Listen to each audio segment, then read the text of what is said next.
നമസ്കാരം. സാമ്പത്തിക പ്രതിസന്ധിക്കിടയിലും ശമ്പള പ്രതിസന്ധിക്കിടയിലും മുഖ്യനൊപ്പം ധനമന്ത്രിയും ദൂർത്തിൽ മുങ്ങിത്തപ്പുകയാണ്. സർക്കാർ ഉദ്യോഗസ്ഥരുടെ ശമ്പളം പോലും നൽകാനാകാത്ത സർക്കാർ 5 ലക്ഷം രൂപ ചെലവിൽ ഇന്ന് 750 പേർക്ക് വിരുന്നൊരുക്കിയിരിക്കുന്നു എന്ന റിപ്പോർട്ടുകൾ പുറത്തുവരുന്നു. ഇതിന് നേതൃത്വം നൽകിയിരിക്കുന്നത് ധനമന്ത്രി കെ.എൻ. ബാലഗോപാലും. ബജറ്റ് തയ്യാറാക്കലുമായി ബന്ധപ്പെട്ട ഉദ്യോഗസ്ഥർക്കാണ് വിരുന്നൊരുക്കിയിരിക്കുന്നത്. ധനകാര്യ വകുപ്പിലെ ജോയിന്റ് സെക്രട്ടറി മുതൽ മുകളിലോട്ടുള്ള ഉദ്യോഗസ്ഥരെ വിരുന്നിനായിട്ട് പ്രത്യേകം ക്ഷണിച്ചായിരുന്നു പരിപാടി സംഘടിപ്പിച്ചത്.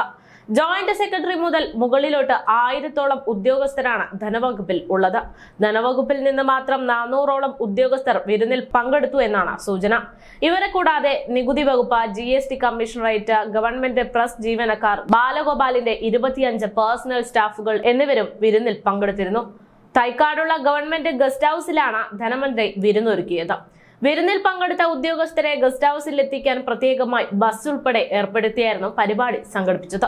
അതേസമയം മറുവശത്ത് സാമ്പത്തിക പ്രതിസന്ധി രൂക്ഷമായതിനെ തുടർന്ന് സംസ്ഥാനത്തെ സർക്കാർ ജീവനക്കാരുടെ ശമ്പള വിതരണത്തിൽ നിയന്ത്രണം വന്നേക്കുമെന്ന് അറിയിച്ചതോടെ സർക്കാർ ഉദ്യോഗസ്ഥർ ധർമ്മസങ്കടത്തിലായിരിക്കുകയാണ് എന്നതൊന്നും ഈ ദൂർത്തിനിടയിൽ സർക്കാർ ഓർക്കുന്നില്ല എന്നതാണ് വാസ്തവം. അതിനിടെ സർക്കാരിന്റെ അവസ്ഥ തുറന്നടിച്ച് ധനമന്ത്രി കെ.എൻ. ബാലഗോപാൽ രംഗത്ത് എത്തിയിട്ടുമുണ്ട്.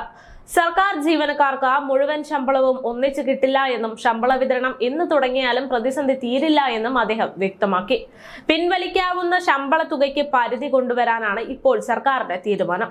ഒറ്റത്തവണ പരമാവധി പിൻവലിക്കാവുന്ന തുക 50,000 രൂപ മാത്രമാകുമെന്ന് ധനമന്ത്രി അറിയിച്ചിട്ടുണ്ട്. ട്രഷറിയിൽ നിയന്ത്രണം ഏർപ്പെടുത്തുമെന്നും പ്രതിസന്ധി 2 ദിവസത്തിനകം പരിഹരിക്കാനാകുമെന്നും കെ.എൻ. ബാലഗോപാൽ അവകാശപ്പെടുന്നു. ആശങ്കയ്ക്ക് അടിസ്ഥാനമില്ല.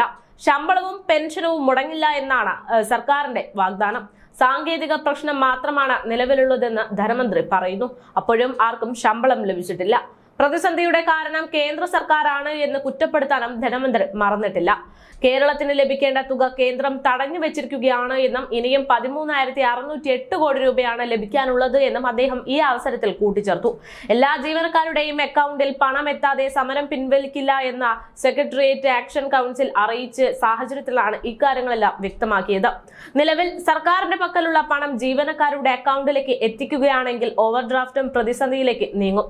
ഈ പ്രതിസന്ധി പരിഹരിക്കുന്നതിന്റെ ഭാഗമായി സർക്കാർ ട്രഷറിയിൽ പണം നിലനിർത്താനുള്ള തന്ത്രത്തിന്റെ ഭാഗം കൂടിയാണ് ശമ്പളം മുടങ്ങിയതെന്നൊരു ആക്ഷേപവും ഇതോടൊപ്പം ഉയരുന്നുണ്ട്.